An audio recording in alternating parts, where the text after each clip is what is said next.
Hey guys, my name is Ebony Waller, and I'm here to talk to you today about ADHD. I am currently a psychotherapist, and I work with families, and I also work with children that are exhibiting symptoms of ADHD, and we work on how they can decrease those symptoms. So, what I want to talk to you guys about today out there is just pretty much how to look at those symptoms and how we work with them as individuals and as a family together, and kind of what it would look like as me being the therapist working with a family. When we hear the term ADHD, we hear it thrown around a lot. And just in case you are unfamiliar with what it means attention deficit hyperactivity disorder. When we're looking at this particular disorder, there are symptoms that fall in two separate categories.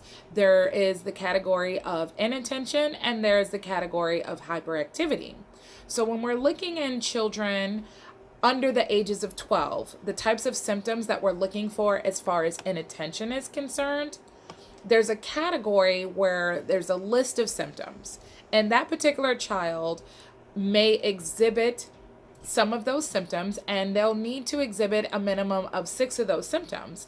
And the symptoms that we're looking for are they might have a little bit of difficulty giving close attention to schoolwork and different activities at home. It's kind of looking like they're making a little bit of careless mistakes. They may also have difficulty sustaining attention when they're playing or performing different activities, as far as like lengthy reading assignments or having trouble concentrating on conversations. They also may look like that it doesn't seem like they're listening to you when you're speaking directly to them, as well as there may be instructions that it seems like it's hard for them to follow. They might have a little bit of trouble completing their schoolwork or their chores or different duties like that. They'll also have difficulty organizing and completing tasks and activities. They may be avoiding certain things just because it's difficult for them and it looks like a dislike or a disdain. But the fact is that they're having a little bit of trouble applying that required mental effort that's needed to perform that specific task. They're often losing things, or they can't find whatever that they need in order to perform a specific task. They're also easily distracted, forgetful at times. And so those are some of the things that we're looking for as far as symptoms that are covering that inattention format. When we're looking at things that are covering that hyperactivity format, what we're looking for is that they might leave their seat very often when they're in school, or they're running and climbing on things in inappropriate times. And as well as they're unable to play or engage in leisure activities quietly. They'll also act like they're driving or running a motorboat, just making different sounds in different places that may seem inappropriate for that particular noise or sound. Often they may exhibit the symptom of talking obsessively. They might just blurt out answers before you even complete your sentence. There's a symptom of having a little bit of difficulty waiting for his or her turn, interrupt they may interrupt or intrude on your conversation when they haven't been invited to. And what we're looking at is that these symptoms are presenting when clients or children are under the age of 12. And so what do you do when you see some of those symptoms? So in turn, a lot of research and studies have been done on, are these biological? How did they come about? How are they forming? And there is a genetic predisposition to ADHD that is substantial.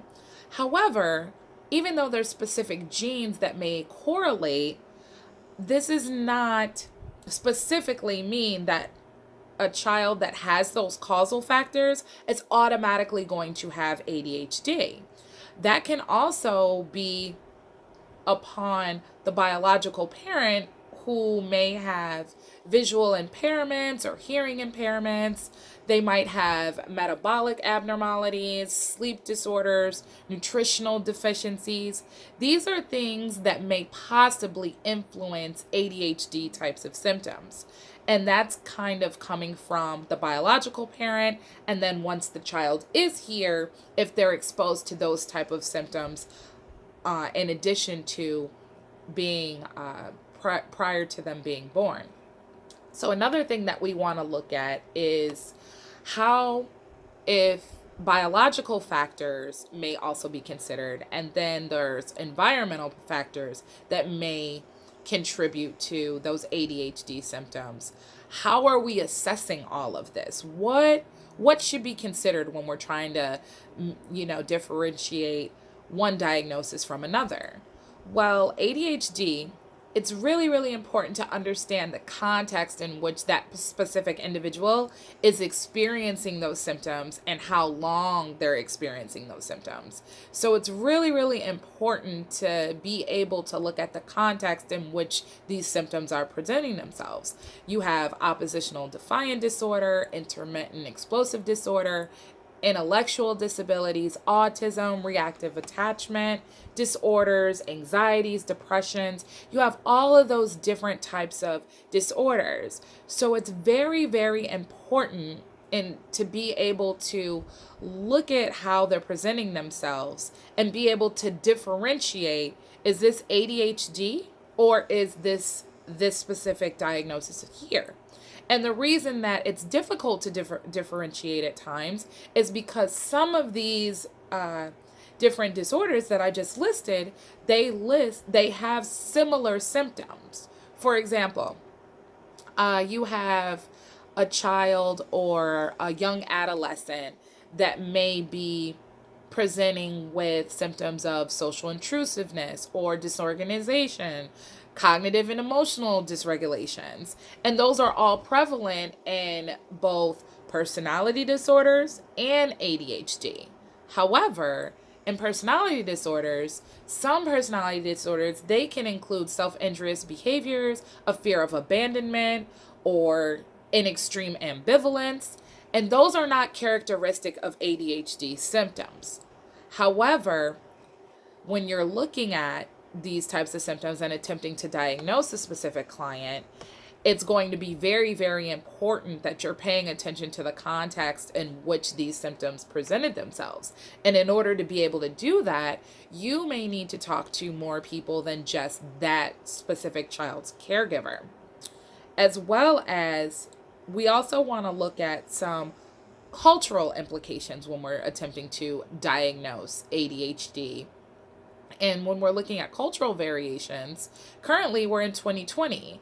So we have changed a lot over the years. When you look at the DSM-5, it identifies different cultural variations and attitudes. But as we move on, we're noticing that some of this research was primarily done by Caucasian American males. And the populations that they analyzed were Caucasian American as well. And then we have little tiny spots of African American subjects, Latin American subjects, and different minority subjects, and so on and so forth. And in comparison to Caucasian American studies, those studies are very, very little. So it could be that some of this information is skewed. But at this time period, there are studies that were reported in the DSM-5 by Froelich and Kessler, where it looked at African Americans and Latino Americans and their comparison in presenting ADHD symptoms compared to Caucasian American children. And what they found was that Caucasian Americans are exhibiting slightly higher symptoms in comparison to other ethnic groups. So it's very important to really pay attention to cultural norms, how research has been performed, and where we're getting our information from.